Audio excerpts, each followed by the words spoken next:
Ho ho ho. Great joy and Merry Christmas to all of you.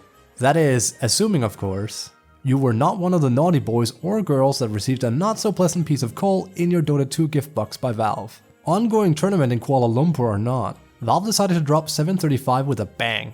And it's no slouch of a patch either. There is a lot going on here. This video in particular aims to pull the most interesting tidbits I found from the patch notes, as well as recommending characters to potentially make use of in the pop ranked environment in the new 735 meta as it's still developing. If you like this type of content, I'd hugely appreciate a thumbs up and a follow here on the video. Your support is what makes my videos possible. To begin with, one of the most notable changes from the general update section is that of the text saying, neutral creeps are no longer affected by mines, graveyard statue and well buffs. This one might sound deceptively simple, but it's actually one of the things that's helped skew the win rate between Radiant and Dire rather significantly. On average, it's better to regenerate mana as you're farming these jungle areas, but the creeps themselves didn't really benefit a whole lot from generating mana. That said, every creep farmed within the mines area previously generated plus 7 health per second, which is a huge deal because, especially early game, easily meant they needed several more hits to finish off compared to their Radiant counterparts. This has now been changed. Twin gates now cost 75 mana. This is another important and interesting addition that I believe will carry quite a bit of weight through all stages of the game. Traversing the large map was made much easier with twin gates in their initial addition, but now that you have to pay the same price as a teleportation scroll mana-wise in order to use the gates, you're going to be punished a lot more for it if you're not careful, since there's even more of an investment involved now. It's not unlikely we're going to see fights near twin gates where the resulting 75 mana cost will change the outcome of the fights themselves, because players may now lack the necessary resources to execute the hero's abilities. Roshan Roar and Drop. These two new changes to Rosh are very interesting, and will no doubt play a big part in the new patch. The Roar might help pub players in particular that aren't very unified to potentially gather up and try and stop the enemy team from taking it, given that it's now being globally announced he's being taken a second time in a row by the same team, on top of debuffing them, making them take more damage, thus increasing the potential for a great Rosh fight. On the other hand, the new banner Rosh drops from the Dire side on the second slaying might significantly change the former stalemate situations a lot of high level teams were having regarding pushing high ground. The banner significantly improves creeps pushing in, which can give just the edge a team needs to break that initial high ground and get things started.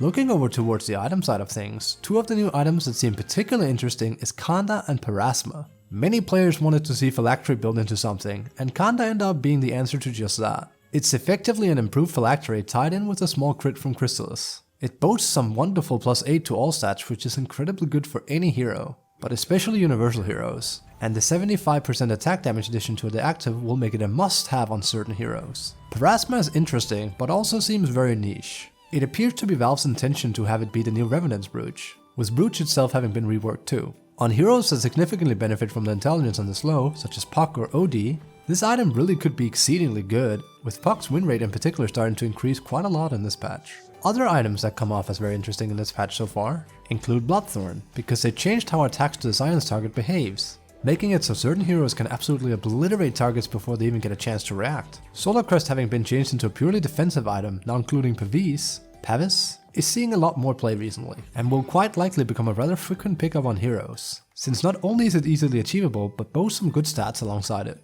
Veil of Discord, which by proxy now builds into Shiva's guard, seems to just be insanely good and might very well end up being the item of the patch so far, much like how Blade Mail or Heart of Terras dominated much of 734. I also think the new Ethereal Blade is very interesting, especially for supports. Ghost Scepter and Ether Lens is two items a lot of supports want to have, and now that Lens yet again builds into something, you now have very good defensive options while purchasing it yet again. Besides items, essentially the entire roster of the game got shaken up big time by the merry events of 735. So I'm gonna go over the heroes I felt were the most interesting to bring up. Abaddon. Abaddon is good now. Really good. The meme of +1 armor aside, which really is very good, his new Curse of Avernus damage per second plus his Curse of Avernus talent at level 15 is busted. I plan on covering him a bit more at a later date, but if I was a betting man, and I am, my chips are on Abaddon not just being great this patch, but being top dog in pubs.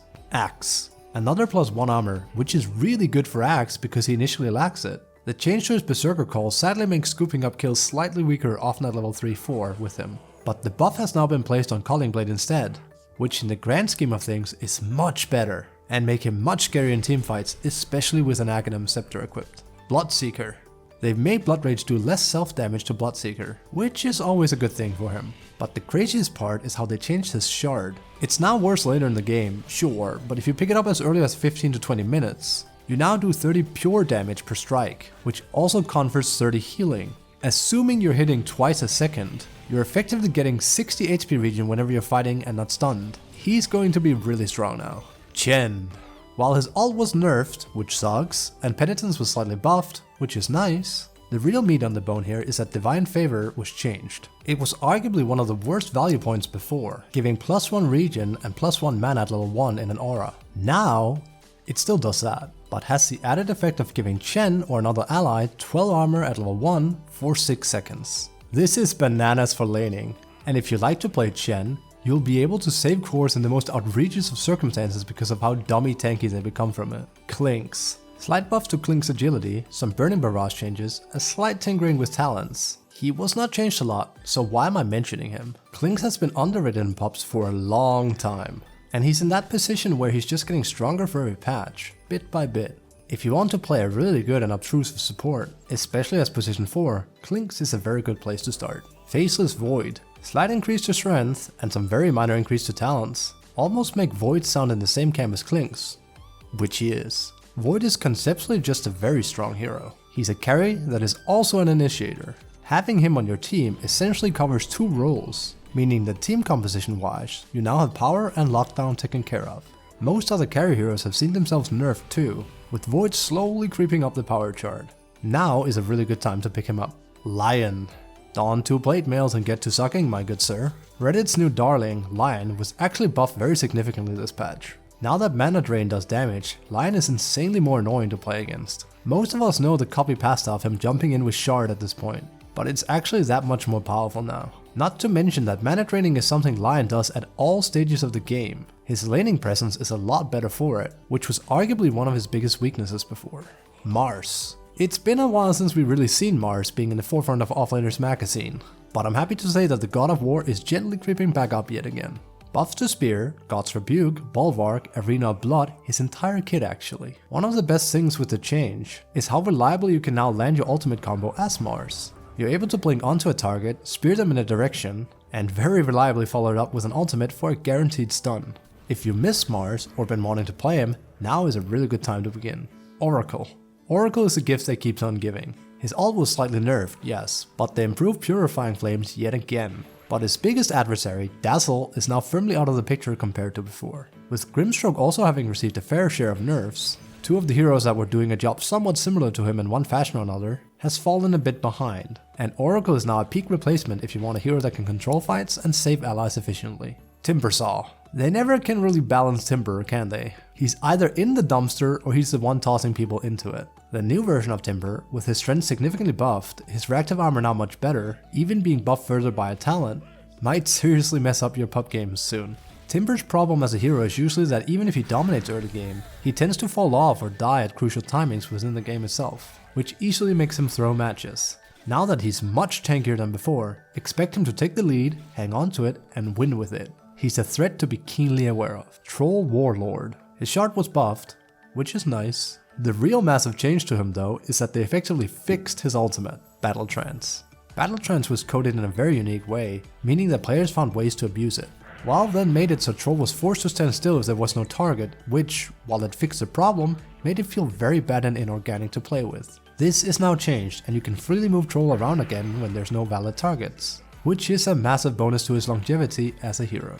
Ursa.